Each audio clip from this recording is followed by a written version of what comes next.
Welcome, everyone, to this call tonight. I am so excited.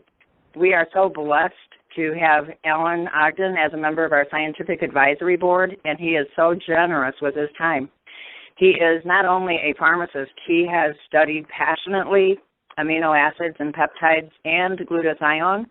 He's participated in some of the clinical studies, and he is a wealth of information. Alan, I am so excited to learn from you everything that we can tonight about PTSD.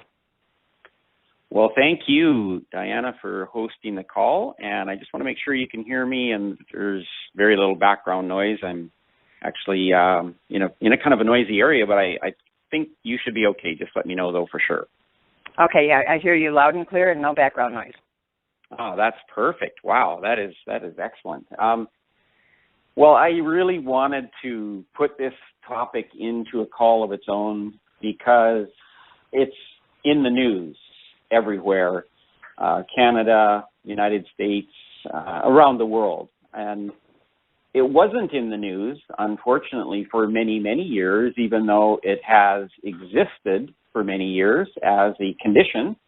Not much was known about it, not much was studied about PTSD until just recently, when the United States military took the very first steps, and Canadian military as well, began to notice the amount of veterans that were reportedly suffering from this condition. And that then stimulated discussions and opened up the door. So first of all, I want to give people a little clearer definition of PTSD and what the disease is, where it can come from, and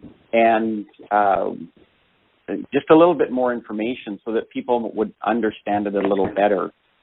We do associate it often with members of the military, and ultimately that's because they are high profile, there's many of them, and really they are the ones who have brought it to the forefront.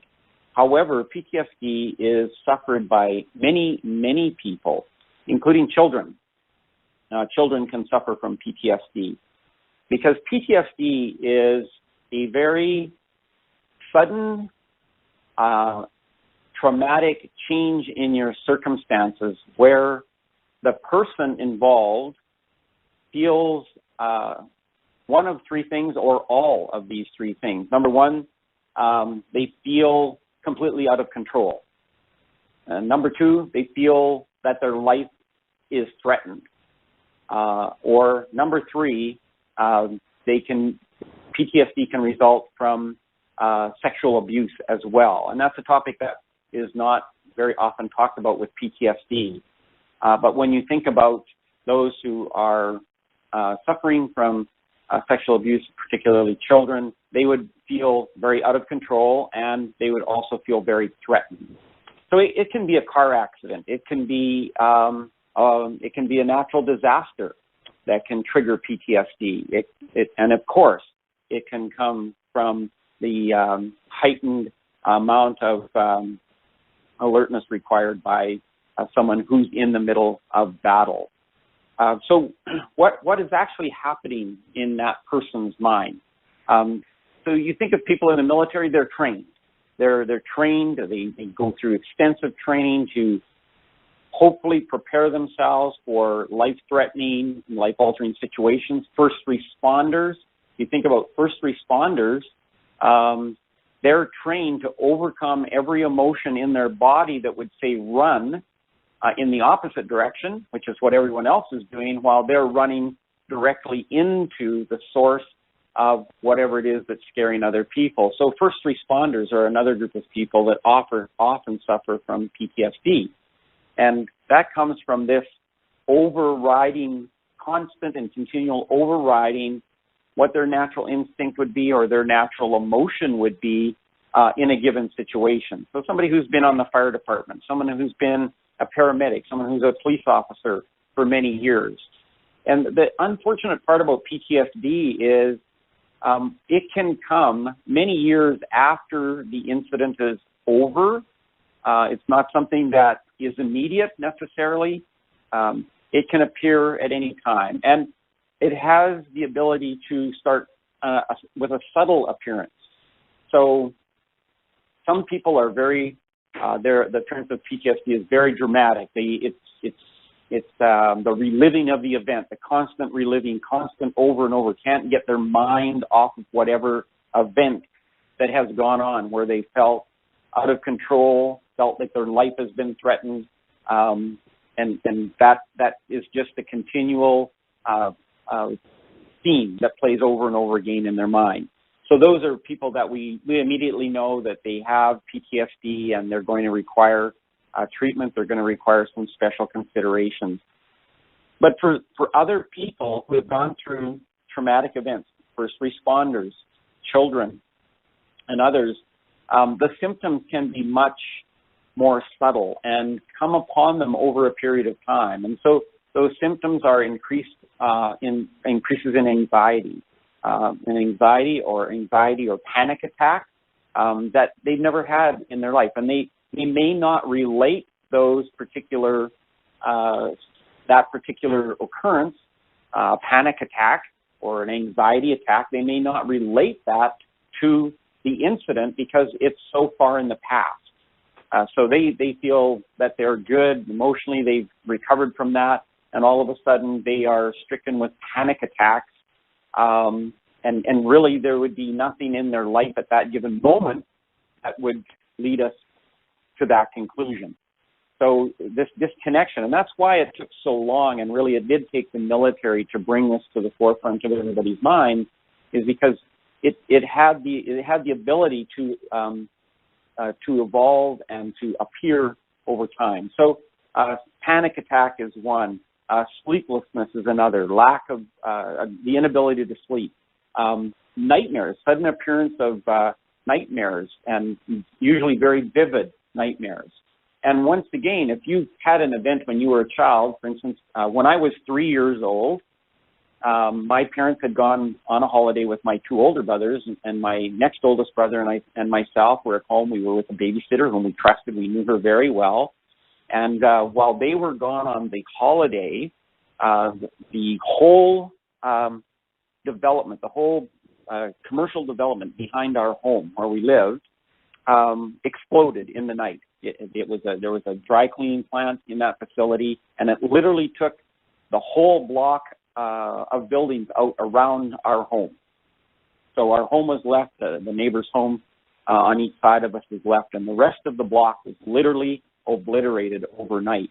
And so as I was 3 years old, I remember, being suddenly awakened, looking out the window, all I saw was a big wall of fire.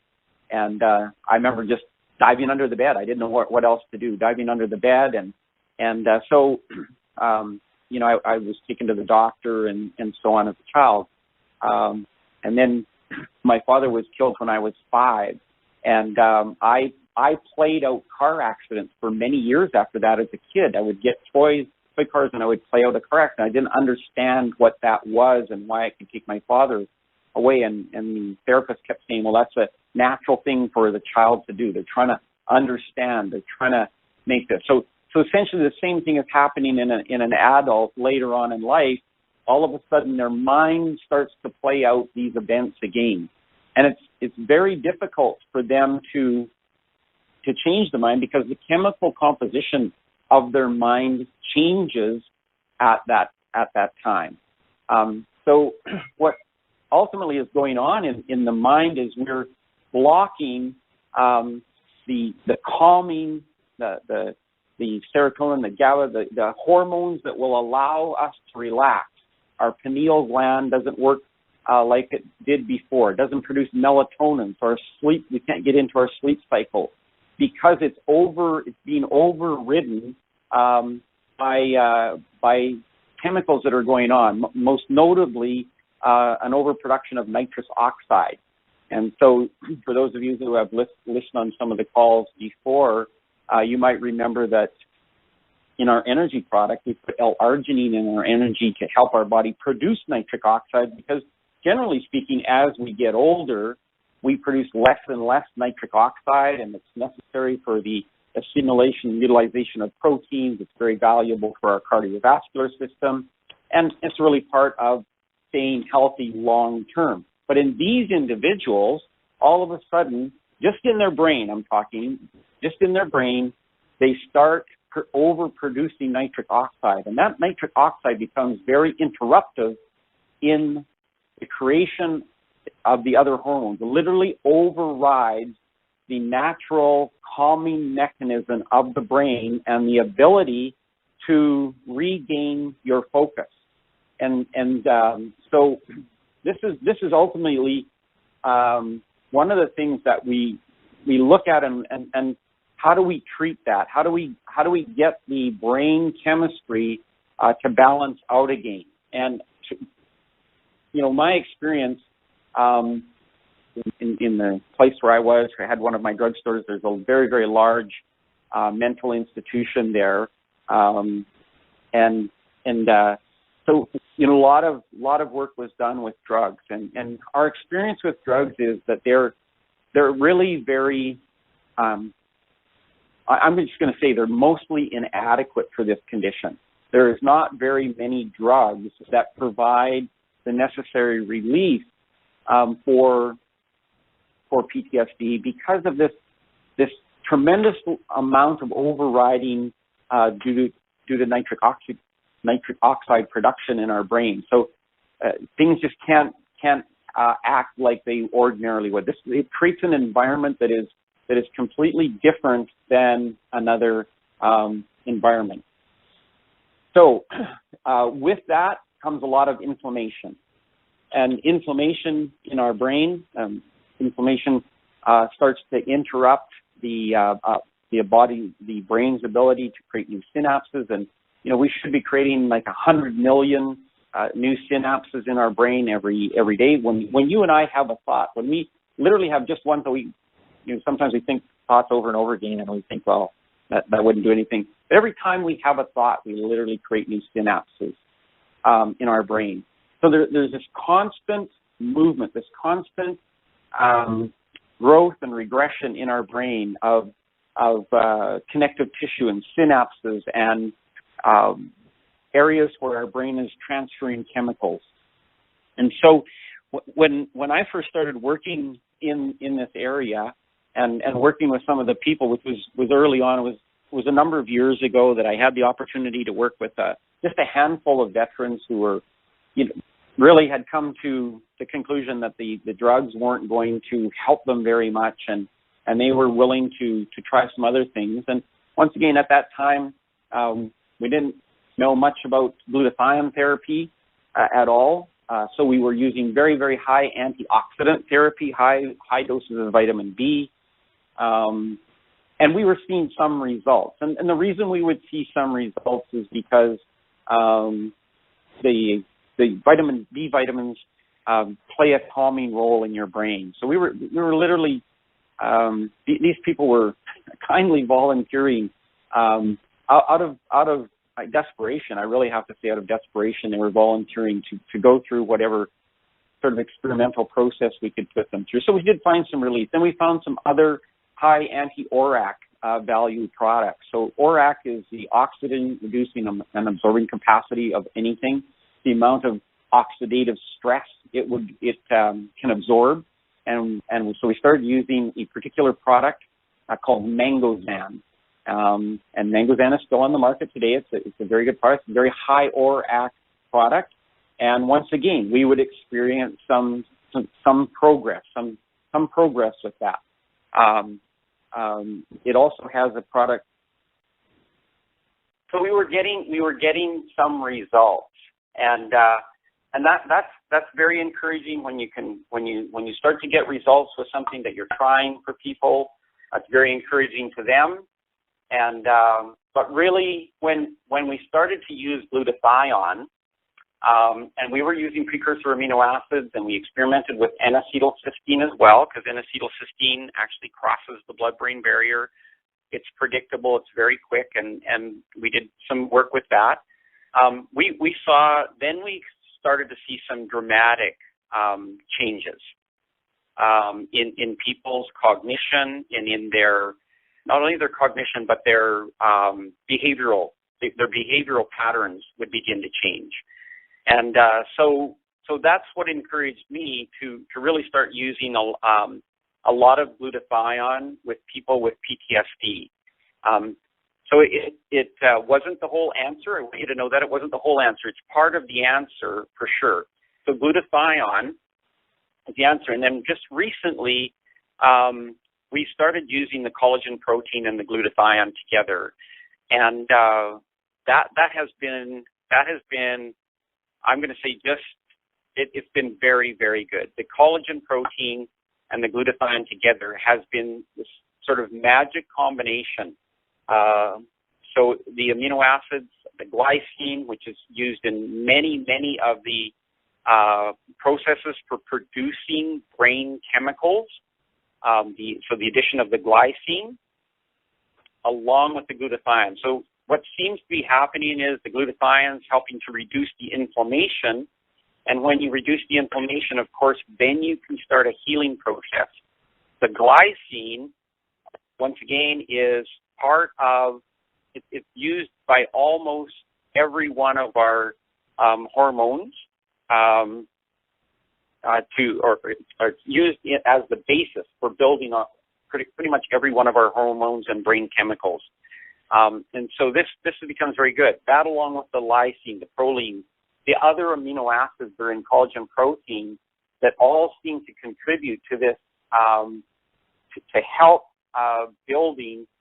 rebuilding some of these chemicals that are being overridden. Also with the glutathione, you start to see a reduction in the amount of nitrous oxide that's being produced by the brain, or at least the effect. It might not be, not really sure yet if it's reducing the amount of nitric oxide being produced or if it's just reducing the effect of that. That's something that we still don't know.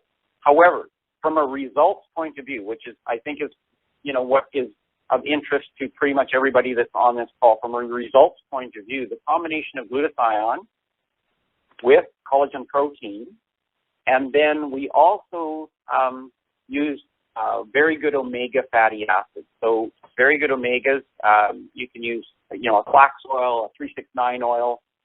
The oils, for some reason, seem to be better than the capsules, but the oils, they also started to contribute. So as a general sort of look at what VISI offers, we now have the Vara, and the Vara simply easily crosses the blood-brain barrier. It provides some antioxidants. It provides the glutathione to reduce the inflammation.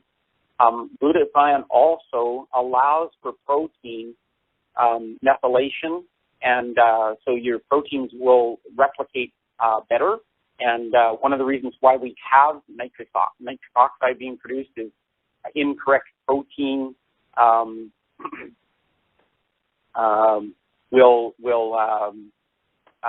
cause the production of nitric oxide. So we're now attacking when we use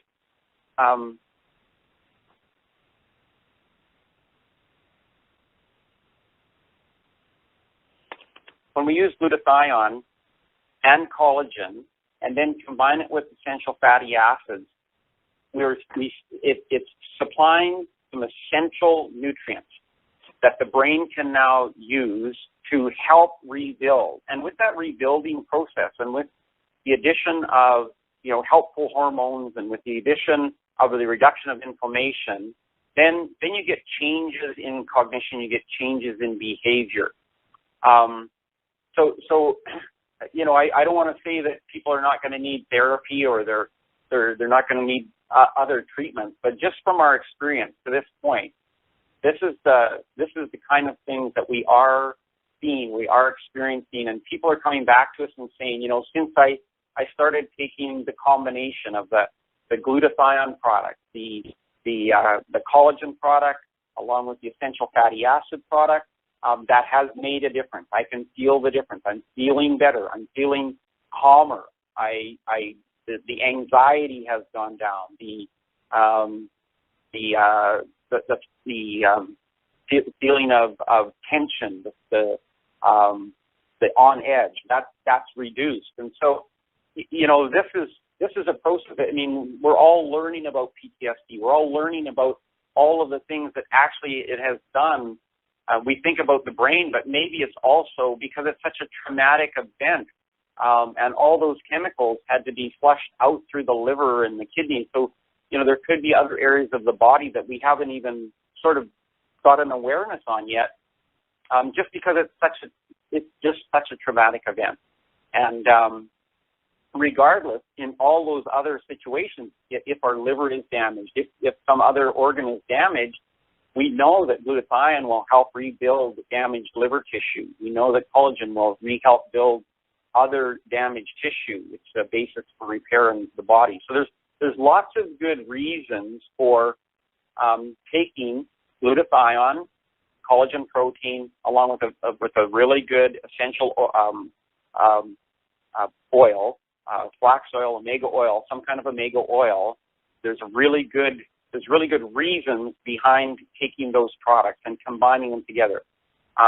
Now, what I suggest to people is you take your glutathione in the morning. You can take your collagen throughout the day. I always suggest to people that if they're going to take a big dose of oils, that they do that at night. And if you are using a capsule, if that's your preferred, if that's the only way you can get oils down and you're using a really good omega oil in a capsule, you can freeze them and take them that way so that they don't open up in your stomach and trigger, your gallbladder or whatever. They go into the intestinal tract, and then the bile is released from the liver, not from your gallbladder, so there's no stomach upset. So that's another thing people can do. So, I guess my point to this call today, Diana, is that there's hope. We're seeing results. We're seeing a glimmer of hope for these people. We're seeing people that are now able to reduce the amount of medications that they're taking. We're seeing that people are able to be more socially active. So we're seeing a lot of changes. And, PTSD, it's one of those conditions that affects everybody around that person. And because they have this, they have uncontrolled reaction times. And it's not, their mind isn't, it's gone to this point where it's always on guard, you might say. It's always on the edge. And so, something very small can trigger a reaction, an unexpected reaction. That's what we're seeing. We're seeing the hope that the edge is taken off. I have,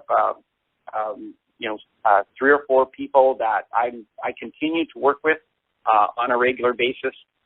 In Canada here too, they've started the called CVET program, and the CVET program is a program whereby military people who are suffering from PTSD can get a dog, and they're finding that that's a very useful tool as well. It seems to be also contributing to the calming, the effectiveness of allowing people, allowing their brain to cool down again, to calm down again. So these are just some of the things that I've learned about, I'm noticing, I'm continuing to work with. I'm very excited about Vara because Vara delivers glutathione right to the brain. My suggestion is people would take at least 2 packages of Vara, 1 in the morning, 1 mid-afternoon. I prefer Probita because it has the tryptophan in it. Tryptophan itself is calming to the brain. Nufinna does not have tryptophan, so I prefer the Probita. Taking your Probita throughout the day, but taking so maybe 1 or 2 during the day, and then having 2 or 3 at night before you go to bed, and then once again taking some omega oils along with that.